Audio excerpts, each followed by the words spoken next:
तब ज़ीरो नहीं लगाया जाता है। बस यही चीज़ मुझे आपको समझानी थी कि ज़ीरो कब लगाना चाहिए और कब नहीं लगाना चाहिए। Hey guys, good morning, welcome to new video. इस वीडियो में आप बेसिक वीडियो की सीरीज़ की तीसरी वीडियो देखेंगे, जिसमें आप सीखेंगे कि डिवीज़न किस तरह से किया जाता है। डिवाइड में आपको बेहतर तरह से सिखाने के लिए मैंने आपके लिए इस वीडियो में 4 एग्जाम्पल लिए हैं और चारों ही एग्जाम्पल से आप कुछ ना कुछ सीखेंगे। पहले 2 एग्जाम्पल बिल्कुल बेसिक हैं, जिनसे आप सीखेंगे कि डिवाइड आखिर किया किस तरह से जाता है। उसके बाद मैंने आपके लिए 2 एग्जाम्पल और लिए हैं लास्ट के, जिसमें आप सीखेंगे कि ज़ीरो किस तरह से लगाते हैं और ज़ीरो कब नहीं लगाना चाहिए, ये भी आप सीखेंगे इस वीडियो में। तो इसे ध्यान से सीखते रहिए और इस वीडियो को ध्यान से देखते रहिए। इस वीडियो को अगर पूरी वीडियो को आपने ध्यान से देख लिया तो यकीन मानिए आप डिवाइड में कभी भी नहीं फंसेंगे। तो अगर अब तक आपने इस वीडियो को लाइक ना किया हो तो वीडियो को लाइक कर दीजिए। आइए अब हम देख लेते हैं कि डिवाइड किस तरह से किया जाता है। तो पहला एग्जांपल लिखा हुआ है 72 को हमें 2 से डिवाइड करना है। तो पहले एग्जांपल से देखिए कि बिल्कुल बेसिक तरीके से डिवाइड करते कैसे हैं। तो डिवाइड करने के लिए सबसे पहले आप देखेंगे बाहर कौन सा नंबर लिखा है और उस नंबर का पहाड़ा आपको याद होना चाहिए। तो सबसे पहले इसका पहाड़ा आप पढ़कर लिखेंगे। कितनी बार पढ़ें, 1 बार 2 बार 3 बार, जितनी बार भी पढ़ेंगे वो नंबर यहाँ लिखेंगे और उतने बार पढ़ने पर जो नंबर आएगा वो इधर लिखेंगे। लेकिन कितनी बार पहाड़ा पढ़ें ये कैसे डिसाइड करेंगे, उसके लिए आपको यहाँ पर नंबर देखना पड़ेगा कि कौन सा लिखा हुआ है। यहाँ लिखा है 7, तो 2 का पहाड़ा इतनी बार पढ़िए कि 7 आए या फिर 7 से कम आए मगर 7 से ज़्यादा ना आए। तो 2 का पहाड़ा हम पढ़ेंगे कितनी बार, 3 बार। 2 3 जा कितना होता है 6, यानी कि 2 का पहाड़ा 3 बार पढ़ा तो 6 आ गया। और हमने आपसे यही कहा है कि इसका पहाड़ा इतनी बार पढ़िए कि 7 आए या फिर 7 से कम आए मगर ज़्यादा ना आए। 4 बार पढ़ते तो ज़्यादा हो जाता, इसलिए 3 बार पहाड़ा पढ़ा। अगले स्टेप में क्या करते हैं, लाइन को खींचते हैं और इसको घटा लेते हैं। घटाने के बाद बचेगा यहाँ पर 1 और लाइन को आगे बढ़ा के अगला जो भी नंबर है उसको नीचे उतार लेंगे। तो 2 है, 2 नीचे उतार लिया। अब ये 12 है। अब फिर से 2 का पहाड़ा कितनी बार पढ़ें कि 12 आए या 12 से कम आए। तो 2 का पहाड़ा अब हम पढ़ेंगे 6 बार, क्योंकि 2 6 जा होता है 12। तो 12 आ गया। फिर से लाइन को खींचेंगे और घटाएंगे। घटाने के बाद यहाँ पर कुछ भी नहीं बचा। घटाने के बाद फिर से क्या करेंगे, लाइन को आगे बढ़ाएंगे और अगले नंबर को नीचे उतारेंगे मगर आगे कोई नंबर है नहीं। इसका मतलब ये डिवाइड आपका कंप्लीट हो गया है और आपका भागफल आ गया है 36 और शेषफल में कुछ भी नहीं बचा। इसका मतलब है शेषफल 0 आया है इस वाले एग्जाम्पल का। आइए अगले एग्जाम्पल को देख लेते हैं। यहाँ 58 को 3 से डिवाइड करना है। उसके लिए क्या करेंगे, 3 का पहाड़ा इतनी बार पढ़िए कि 5 आए या फिर 5 से कम आए मगर 5 से ज़्यादा ना आए। तो 3 का पहाड़ा 1 बार पढ़ेंगे, 3 आ जाएगा। लाइन को खींच के घटाएंगे। अब यहाँ बचेगा 2। घटाने के बाद फिर से क्या करेंगे, लाइन को आगे बढ़ाएंगे और अगले नंबर को नीचे उतार लेंगे। 8 उतार लिया। अब ये हो गया 28। फिर से 3 का पहाड़ा कितनी बार पढ़ेंगे, 28 आए या 28 से कम आए मगर इससे ज़्यादा ना आए।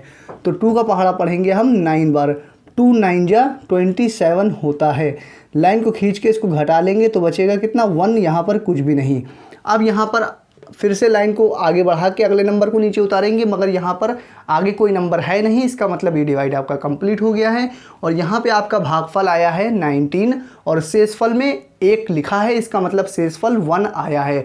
यहाँ पर शेषफल में कुछ भी नहीं है, इसका मतलब यहाँ पे शेषफल 0 है। इस तरह से आपने सीख लिया कि डिवाइड किस तरह से करते हैं, डिवाइड में भागफल कैसे आता है और शेषफल किस तरह से आता है। तो यहाँ तक कि अगर आपको वीडियो समझ में आ गई हो तो चैनल को सब्सक्राइब करके बेल आइकन दबा लीजिए। आइए अगले 2 एग्जाम्पल को और देख लेते हैं, जिनमें आप ज़ीरो का इस्तेमाल करना बेहतर तरीके से सीखेंगे। तो इस वीडियो के लास्ट एग्जाम्पल आपकी स्क्रीन पर है, जिसमें आप सीखेंगे कि ज़ीरो कब लगाना चाहिए और कब नहीं लगाना चाहिए। तो आइए इसे भी हम अच्छी तरह से समझ लेते हैं।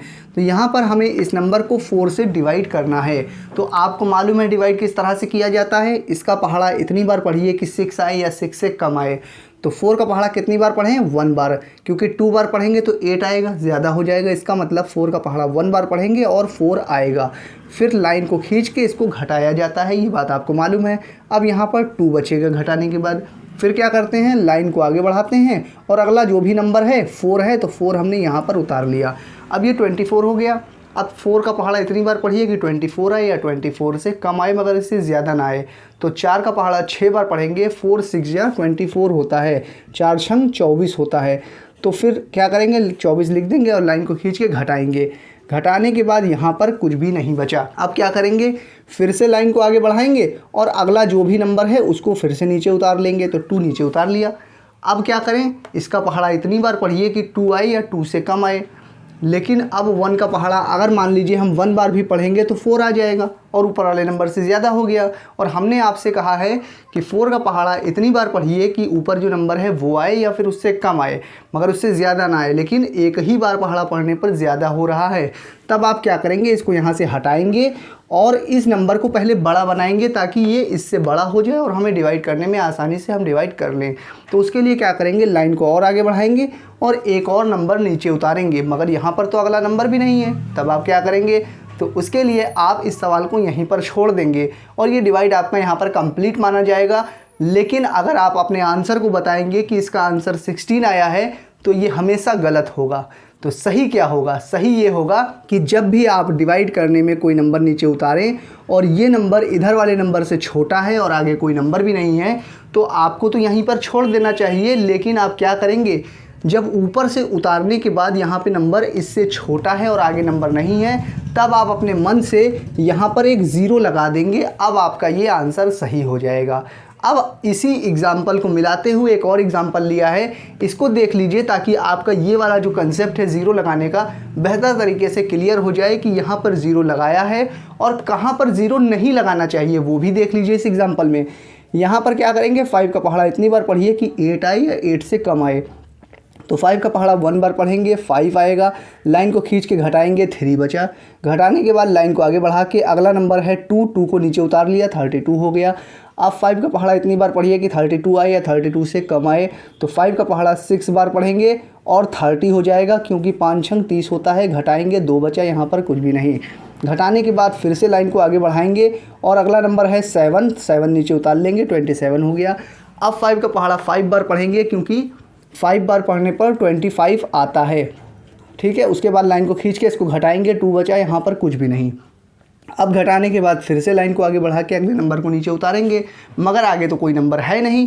इसका मतलब ये डिवाइड आपका कंप्लीट हो गया है। अब यहाँ पर देखिए, इसको हम सॉल्व भी नहीं करेंगे क्योंकि नीचे तो नंबर छोटा है इससे। लेकिन यहाँ पर 0 आप कभी नहीं लगाएंगे। क्यों नहीं लगाएंगे, जब नीचे बचा हुआ नंबर घटाने के बाद आया हो और लाइन को आगे बढ़ा के अगले नंबर को नीचे उतारा जाता है, आगे कोई नंबर है नहीं, इसका मतलब ये डिवाइड कंप्लीट हो गया है। लेकिन ये जो बचा है नीचे, ये घटाने के बाद बचा है, इसलिए यहाँ पे आपको 0 नहीं लगाना है।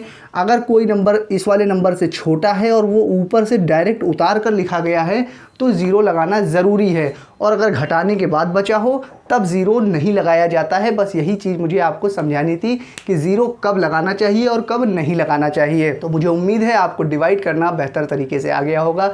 अगर डिवाइड आप सीख गए हो तो वीडियो को लाइक करके चैनल को सब्सक्राइब कर दीजिए। हम फिर मिलते हैं आपसे किसी और वीडियो में। जब तक के लिए बने रहिए जय अक्षर के साथ।